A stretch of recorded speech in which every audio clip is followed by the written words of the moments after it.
केला बेचने वाली चुड़ैल। एक बार की बात है, जादूपुर नाम के एक गांव में करतब दिखाती एक औरत एक रेड्डी के लिए गांव में आती है। आइए आइए मेहरबान कदरदान, खाइए रोहड़ा के ताजे ताजे केले। कभी खाए नहीं होंगे ऐसे केले, पीले पीले केले खाइए।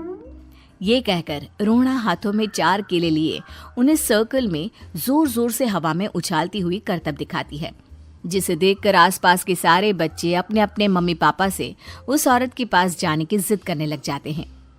पापा, ऐसा तो सर्कस में बॉल से होता है ना, ये आंटी तो केले से कर रही है। चलिए ना पापा, देखते हैं। रोहड़ा एक पतली सी तार पर चलती हुई केलों से करतब दिखाती है। आते जाते सभी लोग बाहर रुककर उसके करतब देखते हैं और वाह वाही करते नहीं थकते। जैसे ही एक आदमी पास आकर उसे पैसे देने लग जाता है, तब वो कहती है, अरे नहीं नहीं साहब, मैं करतब तो बच्चों के मन को बहलाने के लिए करती हूँ। धंधा तो मेरा केले का है।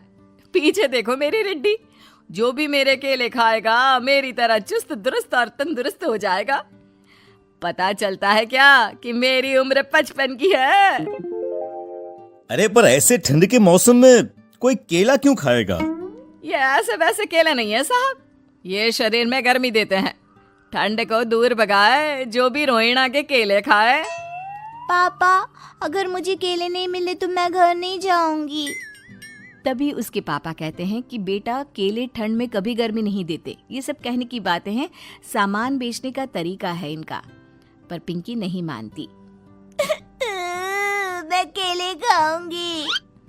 पिंकी की जिद के आगे नत्थू हार जाता है और उसे केले खरीद कर दे देता है। पिंकी खुश होकर केले घर ले आकर खाती है। अब मैं भी करतब करूंगी, कितना मजा आएगा। जादुई केले। पिंकी पहला केला खत्म भी नहीं करती कि वो बेहोश हो जाती है। दूसरे केले से एक काला धुआं आता है और रोहड़ा चुड़ैल बनकर बाहर निकल आती है। मेरे भूतिया केले बच्चे न खाए, ऐसा हो ही नहीं सकता।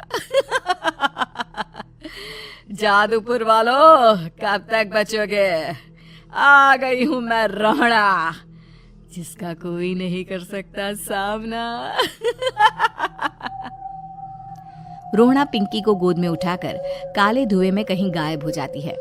शाम के वक्त नत्थू घर लौटता है और पिंकी को घर में ना पाकर उसकी माँ से कहता है, माँ पिंकी कहाँ है?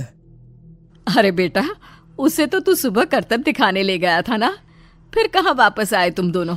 मुझे लगा तू उसे अपने साथ मंडी ले गया होगा। हे भगवान, मेरी बच्ची कहाँ गई? मैं उसे घर ही तो छोड़कर गया था माँ। नत्थू गांव के घर कोने में अपनी बेटी को ढूंढता है, पर उसे वो कहीं नहीं मिलती। परेशान होकर आखिर रो रो कर नत्थू हिम्मत हार कर घर लौट आता है। अगली सुबह रोहड़ा फिर से करतब दिखाने आती है और इस बार पिंकी की तरह रोनी केले खरीद लेता है। 50 रुपए दिए थे पापा ने, सारे पैसों की मैंने केले खरीद लिए हैं। अब मैं भी आंटी की तरह ही करतबबाज बन जाऊंगा। यही सोचते हुए रोनी केले खाता है और पहला अकेला केला आधा खत्म भी नहीं करता कि चुड़ैल उसके सामने आ जाती है। मेरे साथ चलने का समय आ गया है रोनी। ये तो बस शुरुआत है। अब इस गांव के सारे बच्चे धीरे धीरे मेरे कब्जे में होंगे, एक बच्चा भी नहीं बचेगा। ये कहकर रोनी को गोद में लेकर काले धुएं में अदृश्य हो जाती है। इसके बाद हर रोज गांव में से कोई ना कोई बच्चा गायब होता, पर ऐसा क्यों हो रहा है किसी को भी समझ में नहीं आ पा रहा था। रोज की तरह अपनी बेटी पिंकी की तलाश में नत्थू गांव के एक तालाब के पास बैठा रो रहा था। कहाँ गई मेरी पिंकी? शकुंतला के जाने के बाद एक वही तो मेरा सहारा थी। अरे उसकी आत्मा कोस रही होगी मुझे कि मैं अपनी बच्ची को संभाल भी नहीं पाया। नत्थू ये कहता हुआ रो ही रहा था कि तभी तालाब में से उसे शकुंतला की आवाज सुनाई देती है। कहाँ थी तुम शकुंतला? हमारी बच्ची और सारे गायब हुए बच्चे रोहड़ा के कब्जे में हैं। वो बच्चों को जो केले देती है उससे बच्चे बेहोश हो जाते हैं और उसके कब्जे में आ जाते हैं और वो उन्हें ले जाकर काली दुनिया में ले जाती है। पर वो ऐसा क्यों कर रही है? ये मैं नहीं जानती, पर उस दुनिया का रास्ता मैं आपको बता सकती हूँ। जहां ये नदी खत्म होती है वहां एक केले का पेड़ है, उसके नीचे एक दरवाजा है, वहीं से रास्ता जाता है उस दुनिया का। ये कहकर शकुंतला की आत्मा गायब हो जाती है। गांव के सभी लोग झुंड बनाकर उसी रास्ते से काली दुनिया में चले जाते हैं और वहां देखते हैं कि सारे बच्चे वहां काम कर रहे थे। पापा मुझे ले चलो यहाँ से।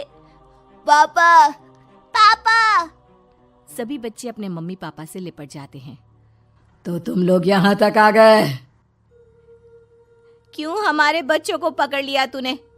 तुझे शिकार ही बनाना है तो ले, हम सब आ गए हैं, हमें खा ले। नहीं, मुझे बच्चे चाहिए। मेरे बच्चे के बदले तुम लोगों के बच्चे। क्या मतलब? मैं इसी गांव में रहने वाली एक औरत थी। केले की चोरी के इल्जाम में मेरे बेटे को गांव वालों ने इतना मारा कि वो मर गया। उसी दिन मैंने ठान लिया कि गांव वालों का भी वही हाल करूंगी। कुछ दिन बाद बेटे के चले जाने के दुख में मैं भी मर गई और मेरी भटकती आत्मा एक चुड़ैल बन गई। और फिर मैंने बदला लिया तुम सबके बच्चे छीनकर। बर्दाश्त नहीं कर पाए ना? सोचो मुझ पर क्या बीती होगी। हमें माफ कर दो रोना। पता नहीं ये किसकी गलती थी, पर हम सभी माफी मांगते हैं। हमारी खुशियां लौटा दो, तुम भी तो एक माँ हो। गांव वालों की बात सुनकर रोना का मन पिघल जाता है और वो बच्चों को छोड़ देती है। उसके बाद काली दुनिया बच्चों के लिए जादुई दुनिया बन जाती है। अब कोई भी कभी भी वहां आ जा सकता था।